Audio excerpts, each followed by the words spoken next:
George Soros. The man who broke the Bank of England. Behind the invisible hand of the market lies the visible hand of politics. Instead of pursuing timeless laws and models, we ought to study events in their time-bound context. We need to study the process of change itself.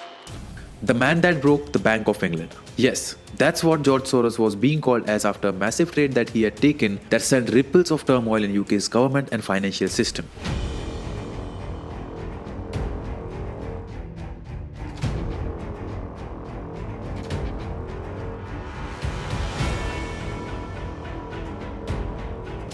The trade was a big one, and the profit that George made on that trade was big too.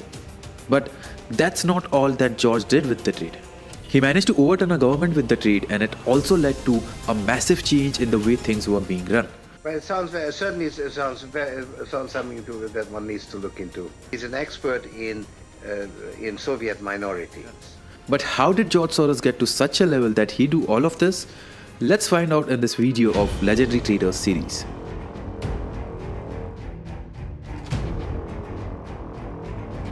Year 1930. George Soros was born in a Jewish family living in German-occupied Hungary. You can pretty much say that George and his family had a hard time living in such a place as Germans were very hostile towards Jews, but finally in 1947, he left for UK to have a fresh start. Getting into London School of Economics is a feat in itself, and George managed to graduate from there with a bachelor's as well as a master's degree in philosophy.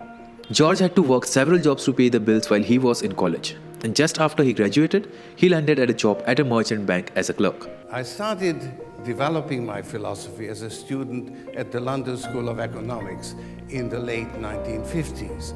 I took my final exams 1 year early, and I had a year to fill before I was qualified to receive my degree. George's life was moving real quick. He was learning new things, getting ahead of his peers, and he had some big plans for his life. In the year 1969, Double Eagle was born, a hedge fund started by George. Hedge funds use leverage, and they contribute to market instability in times like the present, when we are experiencing wholesale and disorderly deleveraging. And hedge funds must need to be regulated within that framework. Within a year in 1970, George started the Soros Fund Management, and this is what went on to set George as the legend that he is today. And I will tell you why. The fund started out by managing 12 million US dollars, and it is reported that by 2011 it was managing around 25 billion US dollars, and yes, that's a billion with a B. But you know what? There are so many people that manage funds and have been doing this for some time. So what sets George apart from the rest?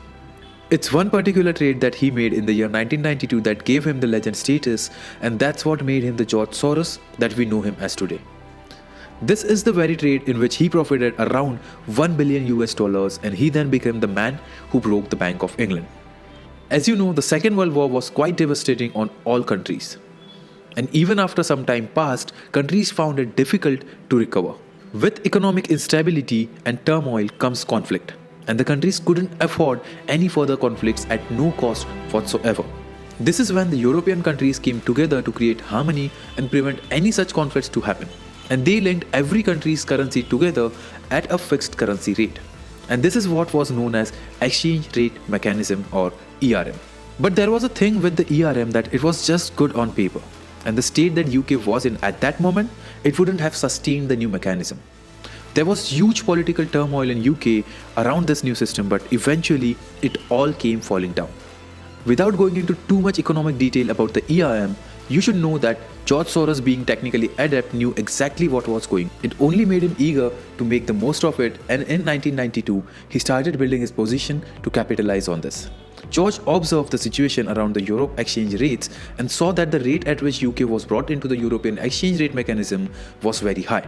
Inflation in UK was also high, and all of this together was only going to hurt the assets of England. He took advantage of all that was happening by building a massive short position in the pound currency, and it is said that this position was around 10 billion US dollars. Yes, that's again a billion with a B. Everything happened according to George's plan, and England eventually pulled out of the ERM as they just couldn't survive it. And this in turn devalued the pound. It was reported that this one trade taken by George cost the UK Treasury around 3 billion and George himself profited $1.5 billion. This trade is hailed as the best trade ever to be taken by anyone, and it was after this that George started being known as the man that broke the Bank of England. This is why George is known as the legend in finance. He has the eye for detail and he just seems to know when things are wrong, and he doesn't hesitate to make the most out of the opportunity. This ability to grasp information taught him to understand when he was right and when he was wrong. He would take big bets when he was right, but wouldn't hesitate to cut short when he was wrong. All this skill and guts is what made George Soros the man he is today. And for the cherry on cake, he is also worth around 8 billion US dollars, and that's pretty decent, right? Just like anyone's life, George's life too had a phase where things weren't too good for him. There came a time when the funds made losses and George himself was under a lot of pressure by authorities and whatnot. George eventually had to convert his hedge funds into a family office by returning investors' money and only manage the assets he owned. George hasn't actually retired. He just overlooks the operation of his firms and still resides as the principal advisor of the firm. But you know what? George has become so influential that there are several conspiracy theories that have come up on him. Given his financial capacity and also his major involvement in politics, many people say that George wants to run the world all by himself. There are several alleged stories on George, and to any layman it would seem fishy, but these are conspiracy theories and we are not supporting any of it. Great, this was the life of the legendary trader George Soros. But is that it? No. Wait. Like any other story, this one too has some lessons that you can learn. Now, lesson number 1. Humble beginnings should not discourage you from dreaming big and becoming big. It all starts with a dream, and George dared to dream big. And look where it got him. If George wouldn't have dreamed this, I don't think he would have achieved everything that he has today. Lesson number 2. Wait for the perfect opportunity, and when it arrives, grab it with both hands. I told you about the Bank of England trade that George took, right? Such opportunities didn't come often, and when it did, George grabbed it with hands and made the most out of it. That's exactly what we all should do in our lives too.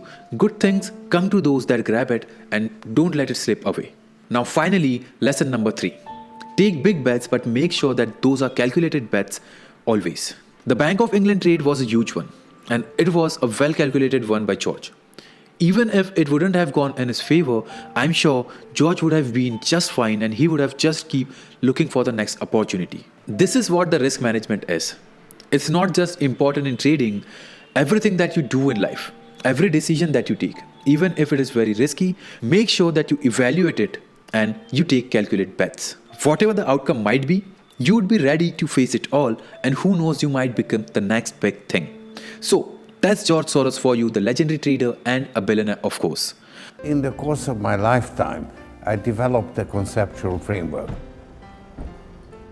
With the financial crisis, it does have a relevance to other people for their understanding of this very complicated reality.